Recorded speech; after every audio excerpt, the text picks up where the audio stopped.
This one I'm excited about just because it's weird. It's sickos. It's great. We got Miami of Ohio at Miami, Florida, or Miami University at the University of Miami. The Hurricanes are a 17-point favorite with an over-under of 45.5, and I've dubbed this one, as many people have, the Miami Bowl. The Hurricanes lead the all-time series 3-0 with wins in 1945, 46, and 87. So they have not played very frequently or recently, and that's why I think I'm so excited for this. Kicks off 7 p.m. Eastern on the ACC network. Quarterback Tyler Van Dyke, he was reported to be 50-50 to play, but some other reports came out, and then Mario Cristobal himself expects him to play, so I think we're going to see him on the field. You saw a quick dip from 17.5 to 16.5, but that went right back up. However, starting offensive tackle, who's an absolute star, young guy, Zion Nelson, will not play. He is out. I don't know how much that's going to make a difference when you're talking about a team from the MAC, but his absence is a little bit notable. We were talking about rain that's possible from this game. You're still, expected impacts from tropical storm or hurricane Idalia whenever that hits, whatever it hits at. It's not supposed to be torrential, and I don't think, the tropical storm itself isn't going to be hitting Miami. So we're not dealing with a ton of, really, really bad weather here, but there may be rain during the game anyway from effects from that, and as is. The Red Hawks, because I can't refer to them as Miami, but the Red Hawks do return quarterback Brett Gabbert, but he does find new weapons. He doesn't have Mac Hippenhammer anymore, who's one of the better players in the MAC, in my opinion.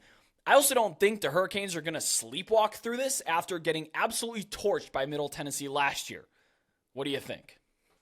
Yeah, first, it's the second time we've talked about the storms coming through there. My sister lives in Florida, so Miranda, if you're watching this, listening to this, be safe out there. I know it's no joke when those things come through. But for football's sake here, this might only be the number 20 game of the week by my numbers, but the Miami Bowl, I love that, has such a good ring to it. I'm excited about it. I'm here for this. I actually didn't even realize until you said it, Brett, they played 3 times.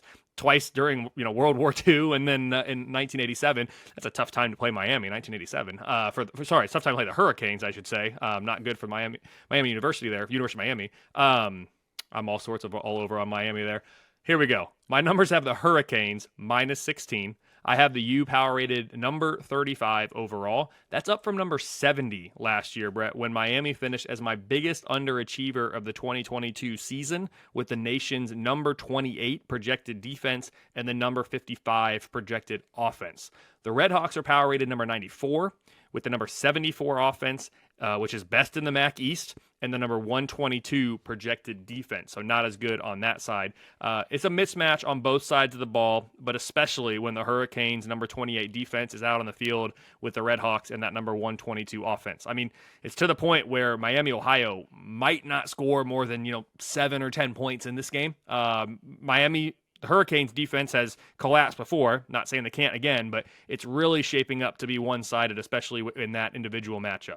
From a schedule perspective, this is the first of 3 consecutive true road games for the Red Hawks with trips to UMass and Cincinnati on tap before finally playing a home game in week 4 against FCS Delaware State. Brett, I had to look this up. I checked across all the different schedules as I prepped for the episode. Miami, Ohio is actually the only team in FBS to play 3 consecutive road games to begin the year this year. No other team in FBS starts with 3 in a row on the road. So it's a tough start from a travel standpoint for Miami of Ohio.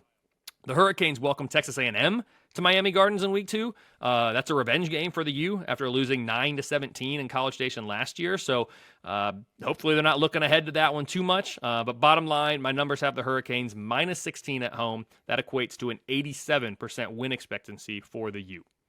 Using the old Google machine just to look it up, it was a very difficult season for the Red Hawks to play the Hurricanes as they lost in 1987 54-3 en route to a 5-6 season for the Miami Red Hawks there. And you're talking about they may not score 7 or 10 points. Right now they're implied for 14.25 with the current spread and total.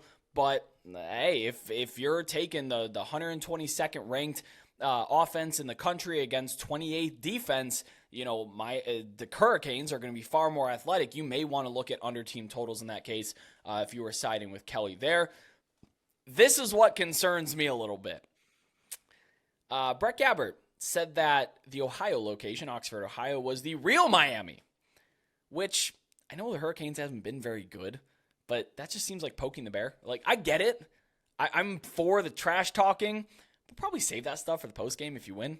Maybe say it to your friends. I wouldn't say it to the media in that case. That's fuel that's going to be put up on their locker room, plastered in there, and when they're up, 31-3 in the third quarter, they're not going to take their foot off the gas because, sorry, Gabbert, you said something really stupid. I don't like that. I like smack talking. I don't like the in this case, severe little brother, given we're the real Miami. It's good for some laughs, but when you get sacked 8 times and the guy lays on you a little bit longer, you're going to question why, and that's why.